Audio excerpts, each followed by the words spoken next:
Hello, welcome back to another 1001 Beers You Must Try Before You Die. And I've got another great beer, but this time, this one is another supermarket special, but it's not English, it's not British, it's actually German. And I think I've only ever seen it in Waitrose, so this one's an interesting one. It is a Weissbier, first brewed in 1933. It's 5.4%, and it is Weihenstephaner Hefeweissbier. It says, the world's oldest brewery. Brewed under the purity law of 1516. There isn't a story, but that is quite fun. I'm actually going to read, I'm going to go through all this first. I'll do the taste notes, but I'm going to read, the story is so short, I'm going to read the story out of the book.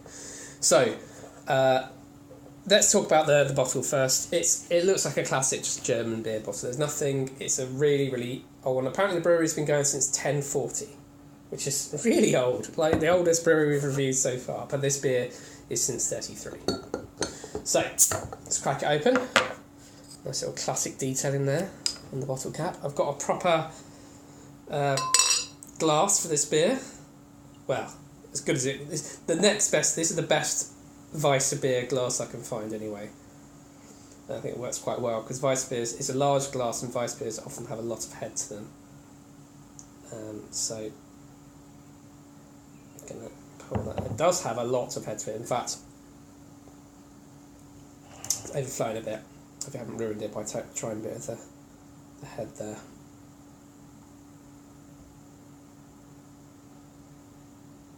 Right. Okay, now, huge white head. It doesn't say anything about the way it looks.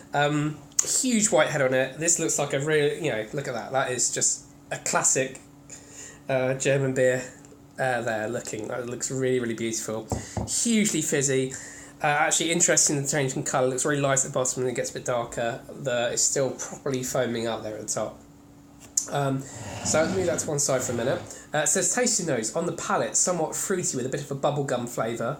The beer is well balanced in bitter and malty, but does possess a strong undercurrent of bitterness. So, there's still loads and loads ahead, but I'm just going to go in for it. Cheers. All I got was head there. So much head.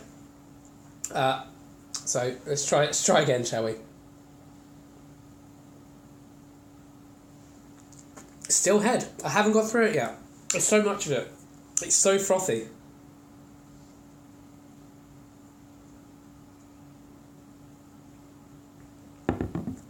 Finally, on the third attempt, got some of the beer.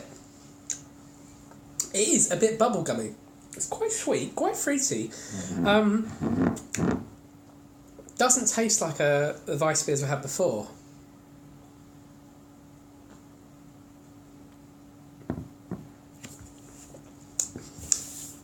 Very, very tasty, I must say. It's got a good amount of fruit to it. It's like a crossing banana and bubblegum, but that's quite nice. If you've had, imagine if you had a wheat beer before, it's often banana-y. I see that just froth away for a minute. Let me tell you about the stuff out the book. I'll read this one. Don't normally read it, but it's quite short. Like many other breweries in southern Germany, Weihenstephaner continues to pay allegiance to the I can't say German. I'm actually learning German on Duolingo at the moment. Continues to pay allegiance to the Gebo. I'm sorry, Germans, or people know how to pronounce it. I apologise. I've bastardised you. I've destroyed your language. Sorry. 1516. Listen to the four ingredients in their beer: water, hops, yeast, and grains.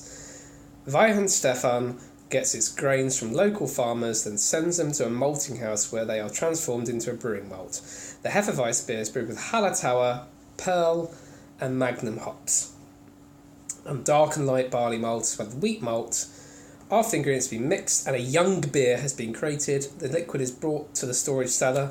Located under the Abbey Garden, the beer sits in large tanks for some 30 days, by which time it's mature and ready to drink. It is filtered and poured into bottling kegs. So it's still...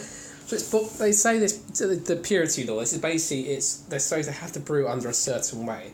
German beer is protected, which is why you don't find a lot of interesting sort of newer craft beers coming out of Germany, because they are sort of held by those kind of those laws, but that doesn't mean Germany has got some classic beers and it never suffered from the problems that England or Britain suffered from, where a lot of the traditional styles were dying out in the 60s and 70s after the Second World War, which is why you had like organisations like Camera come along and tried to save that sort of cask beer and those sort of classic styles from things. But Germany never had that because it would actually protect them in law.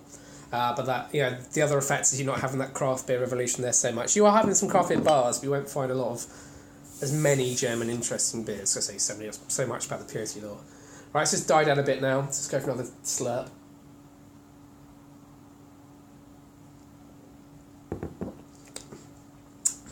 It's pretty good. It does, it's like a bubblegum beer, but it doesn't taste of bubblegum. It doesn't taste like, it's a bubblegum hint, because that sort of weird kind of sweetness to it that's a little bit chewy. Pretty good. It's a good, solid wheat beer. A Hefeweissbier, as they say. Varying style, it does say. So, very happy with this. I'm going to go away and drink the rest of this now. Have you drunk it before? Let me know. That was Weihenstephaner Hefeweissbier. They do other beers as well, which are in the book. I haven't got them, but it will happen at some point. Like, comment, and subscribe, and I'll see you for another beer review soon. Goodbye.